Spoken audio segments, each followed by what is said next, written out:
Assalamualaikum warahmatullahi wabarakatuh.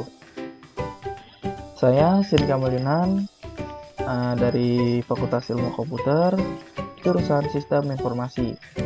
Nah, kali ini saya ingin menjelaskan atau memberi materi kepada kalian semua tentang teknologi basis data atau database. Nah, jadi di antara kalian ada yang tahu belum apa itu database atau basis data atau basic-basicnya gitu loh. Nih, kita lanjut ya. Nah, basis data atau database. Basis data itu adalah kumpulan data yang terorganisasi sehingga mudah disimpan, dikelola, dan dapat diakses. Digunakan untuk mendukung proses pengolahan data secara efektif, cepat, dan aman. Nah, contoh penggunaannya ada di database sekolah untuk menyimpan data siswa, guru, dan juga nilai. Lalu ada juga database toko online, pencatatan tentang keluar masuknya uang atau semacamnya. Lalu ada juga database perbankan. Nah, tujuan basis data ini apa sih? Nah, tujuannya itu mengurangi duplikasi data, menjaga konsistensi dan akurasi data, memudahkan pencarian dan pengolahan data, menjamin keamanan dan akses terkontrol, dan memfasilitasi berbagi data antar pengguna atau aplikasi. Nah, komponen utama basis data tuh ada 4, yaitu data sendiri, yang pasti ada data dong. Lalu hardware, pendukungnya, software untuk memberi perintah kepada hardware-nya. Lalu ada user atau pengguna yang menggunakan basis data tersebut. Nah, yang pertama ada data nih. Data tuh informasi yang akan disimpan ke dalam tabel.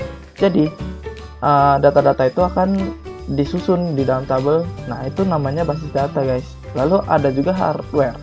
Hardware yang mendukung itu seperti di dalam server itu ada storage, ada komputer, dan jaringan. Lalu ada juga software, yaitu DBMS. Atau di dalamnya ada MySQL, PostgreSQL, Oracle, SQL Server, dan SQLite, dan lain-lain. Nah, ada juga user pengguna.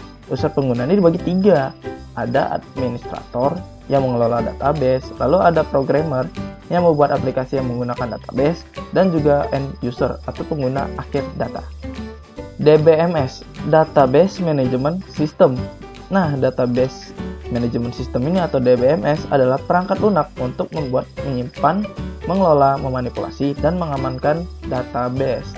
Nah, model-model database ini ada 2, yaitu Relational Database (RDBMS) dan NoSQL Database.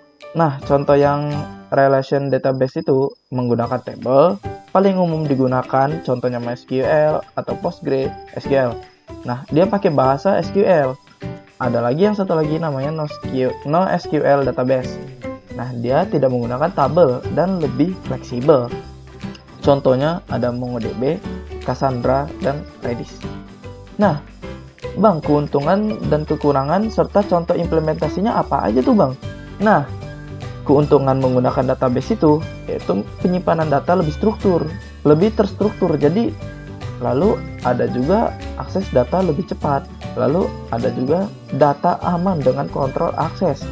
Lalu mendukung banyak pengguna. Nah, multi user. Jadi kalian pernah tahu kan kalau misalnya ada website itu kita mau masukkan login, sign in, sign up. Nah, itu namanya multi user. Jadi kita bisa memasukkan akses orang lain dengan banyak itulah. Jadi banyak akses dari orang-orang itu. Lalu mudah dikembangkan atau scalable. Kalau dalam bahasa kami itu lebih disebut dengan open source ya. Nah, terus kekurangan database. Kekurangannya nih membutuhkan perangkat dan pengelolaan khusus.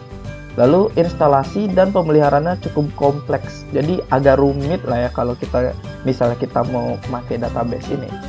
Bisa jadi membutuhkan biaya yang besar seperti server dan lisensi. Nah, bahasa-bahasa database itu ada yang pakai lisensi, guys, atau enggak freeware gitu loh. Jadi mereka harus bayar dulu untuk mendapatkan suatu framework database tersebut. Jadi ya di situ lumayan besar ya kita mengeluarkan biaya.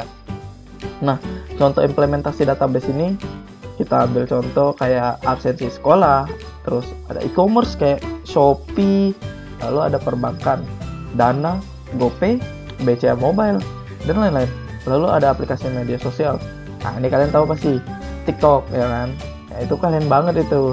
Lalu ada rumah sakit. Nah, lalu pemerintah. Nah, pemerintah juga ini pakai database. Cuman gimana ya? Mereka menggunakan database itu agak kurang bagus ya. Jadi banyak data-data penduduk tuh klik atau banyak yang kesebar gitu data-datanya.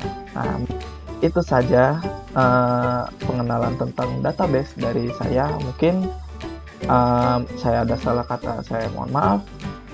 Terima kasih sudah menyaksikan jurnal learning saya.